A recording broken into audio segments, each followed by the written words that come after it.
you should be very afraid of Tomura Shigaraki. If you're an anime only, I'm going to warn you. Shigaraki has arrived, and everything isn't going to be all right. In My Villain Academia, there was a lot of, I guess, negativity surrounding the quality of the series, and I was going to make a review about it, but it was a pretty average review. I kind of listened to it and I was like, I feel like I'm missing the bigger picture of this arc.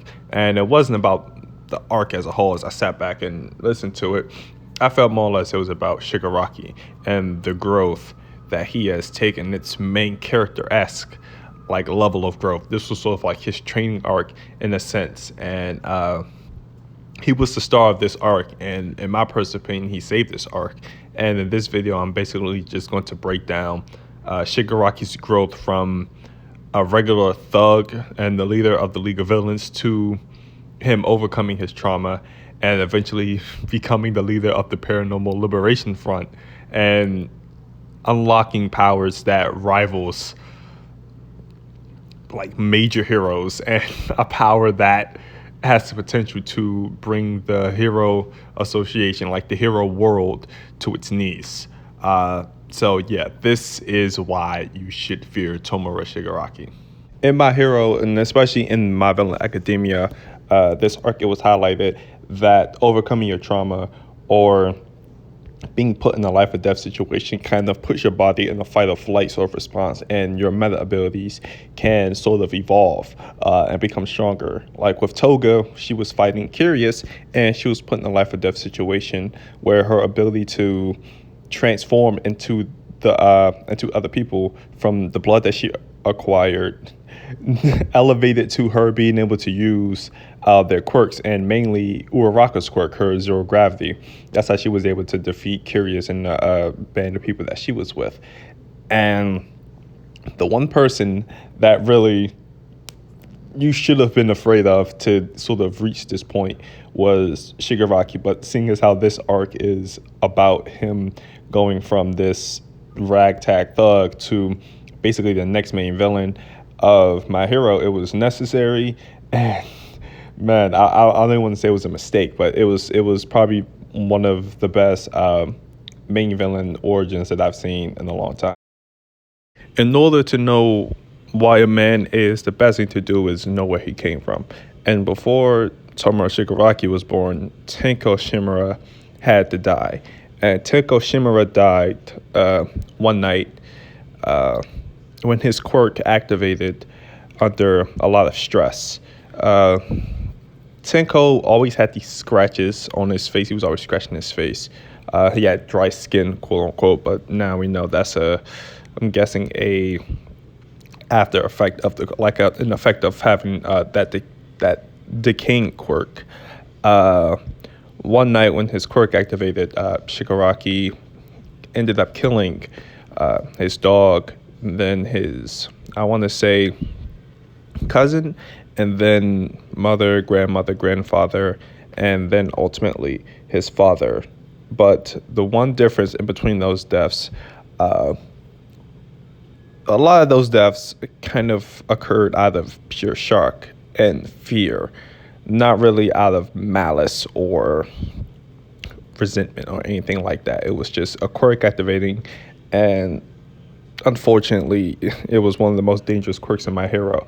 But the difference, where the father came in, is the overwhelming anger or overwhelming ecstasy, as it was stated in the manga and in the anime, that Shigaraki felt when he ultimately killed his father, the one who had been the aggressor in their abusive relationship. Since Shigaraki wanted to be a hero, and Shigaraki's father was the son of Nana Shimura, who died at the hands of Awful One, I'm guessing his father kind of had a hard spot in his heart for heroes. So yeah, he didn't really take too kindly to Shigaraki wanting to be a hero. So that sort of trauma was kind of suppressed by Shigaraki before All For One got his hands on him. And that sort of suppression and eventual liberation is at the core of Shigaraki's character in this arc, and it's what ultimately leads to Shigaraki eventually becoming Tomura Shigaraki, and how it also ends up having him become the main antagonist of My Hero, kind of cementing his spot as the main antagonist in My Hero Academia for the foreseeable future. With the suppression of Shigaraki's trauma at the hands of killing his family, Shigaraki's ability was also suppressed alongside with it. He lost his ability to decay, not just with his five fingers, but decay at a longer range.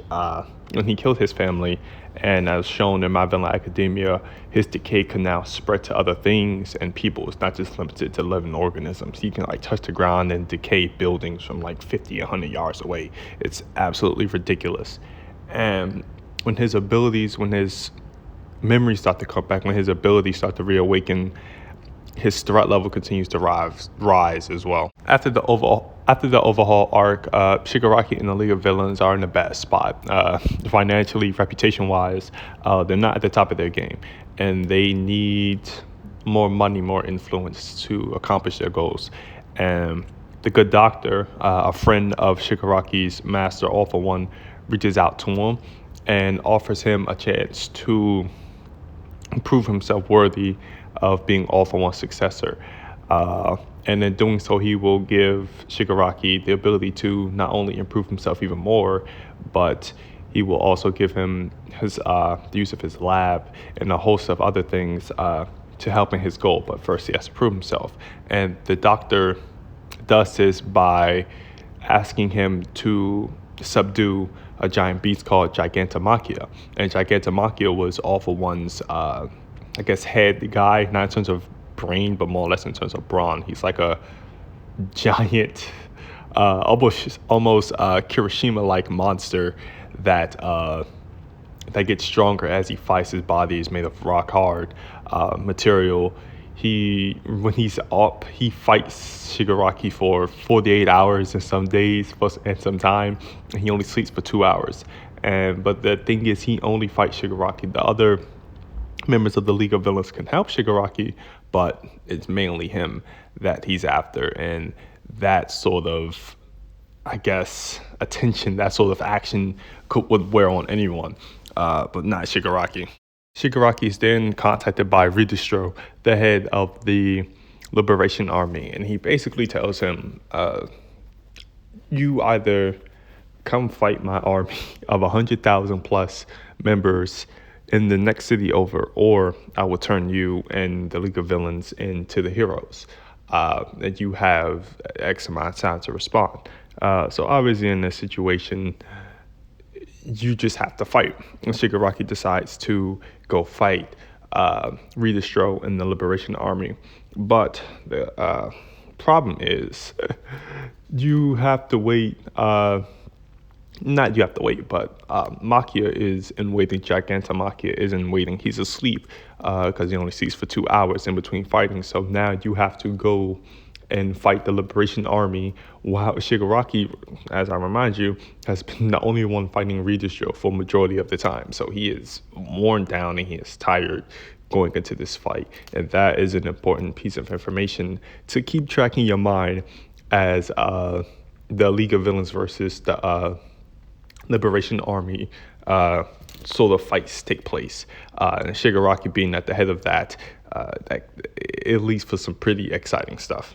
Now, two characters that shined alongside Shigaraki was definitely Toga and Twice. Both of them got quirk upgrades and much needed character development that will make them important pieces later on in the series. And it kind of showcases the overall tone of the arc, which is liberating yourself and freeing yourself from stuff that's kind of holding you back. And Toga's awakening and Twice's awakening of their meta abilities showcase that extremely well. And it kind of opens up a path for Shigaraki to ultimately meet up with Ridistro and to take him on, not only after slowly starting to awaken and we see his quirks sort of starting to evolve and elevate as he decays like a group of people after only touching one person, to decaying an entire building by touching it, then ultimately leading to his introduction and ultimately to his fight with Redestro. Now, basically completely devoid of sleep, completely battle damage after fighting Gigantomachia for a month or two, and after fighting a good amount of Redestro's Liberation Army, Shigaraki now has to fight the leader himself, Redestro, who has a quirk that basically he gets stronger the more his stress accumulates. It's kind of like a Hulk sort of thing, where instead of getting stronger, the more you get angry, the stronger you are. The more stress you are, the stronger you are for Redestro. So Shigaraki now has to fight Redestro, who I believe when they first fought went straight to 80%. He calls it 80% liberation stress output, and he gets hit with a stress output, so the burden attack at 80%, but that doesn't really phase Shigaraki. Surprisingly, Redestro commented on Shigaraki's movements as like, he's agile. He's been moving almost as if he's been fighting his entire life. He's so strong that he should have been able to take out one or two heroes at Camino. And that just goes to show you that Redestro, who is basically, in my opinion, at like hero level in a sense, the fact that he's acknowledging Shigaraki showcases his strength. And Shigaraki doing this while extremely fatigued, on no sleep, while after fighting Jagomet, I'm just call this dude Makia. After fighting Makia for a month, it's impressive in and of itself. Now, one of the things that really stood out to me during Shigaraki's awakening was more than just his abilities. It was his ability to use his words in a sense. When his memory started to return, his mannerisms and the way he normally talks started to change. He started to sort of resemble All For One in the way that All For One once talked to him when he was younger, when he was training him, and how All For One sort of has this calming sense around him. And that kind of translated when Redestro was like stress output 100%, but when he attacked Shigaraki and Shigaraki blocked it, he was like, well, that's what it should be. And that sort of realization that the person that you were fighting before, it's not the person that you see standing in front of you. And just that moment when it's like, oh yeah, no, Shigaraki's like the actual Shigaraki, Tomura Shigaraki is actually here. And he's here in full force with his abilities, with his mindset, that having fear and joy is the one true way to be free. If you can have both of those at the same time, then you can truly be free. And when he realizes that again, when those sort of teachings come back to him again, it's sort of like the reverse hero mindset, where it's like you do these things to save people. With Shigaraki, it's like you destroy stuff just because you hate everything and because you enjoy to do it. And when he came to that realization, it's like it's sort of over. It's sort of like, yeah, it's really is like his villain origin story. And coincidentally, the name of this episode of 1012 I'm talking about is Tomura Shigaraki Origin. It's the death of Tenko Shimura and the birth of Tomura Shigaraki. And Tomura, as it was stated in the episode, is All For One's last name.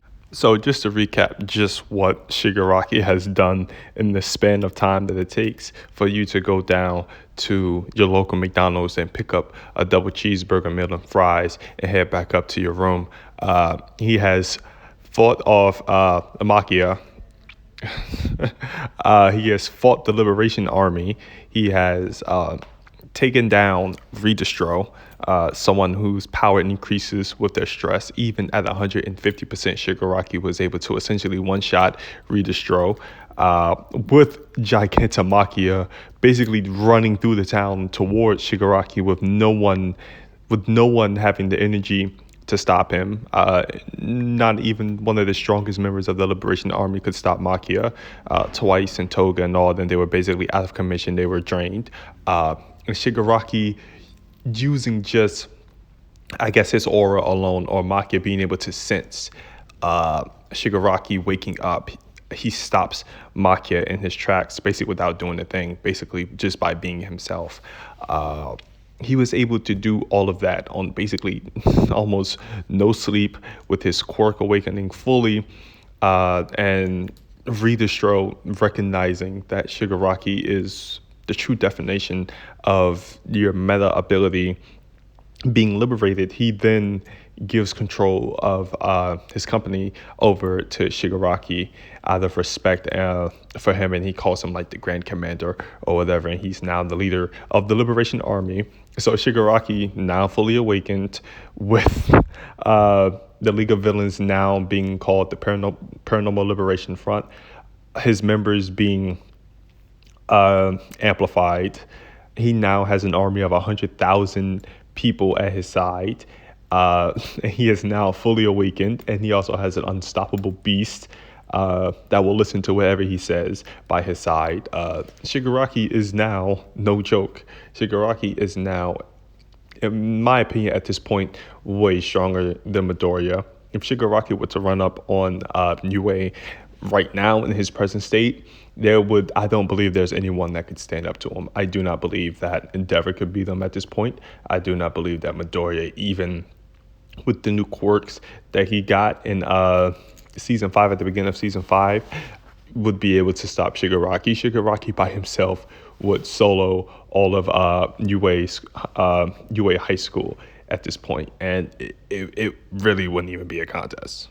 The world of heroes is in big trouble. If you're rooting for the side of good, in my hero, I was about to call it My Villain Academia. In My Hero, you're not in for a good time, to say the least. And that's coming from a manga reader. You're not in for a good time. But even if you're an anime only, My Hero has finally gotten that main antagonist that we've been looking for. I feel like one of the more weaker aspects of My Hero Academia was its lack of a focal antagonist. Like Shigaraki was kind of like the dude that Midoriya was going to fight, but up until now, he hasn't been that main antagonist. He hasn't given me that sort of vibes. It's always been, All Might and the lingering of All For One. But now, Midoriya, with all his powers elevating, with Midoriya getting stronger, he finally has a villain that is intimidating, that is scary for some people, and is worthy of being called one of the best antagonists in anime right now. And in my opinion, he's my second favorite antagonist outside of Makima from Chainsaw Man. So yeah, it's Shigaraki time, and that honestly is why you should fear Shigaraki. But yeah, without further ado, that's going to be the end of this video.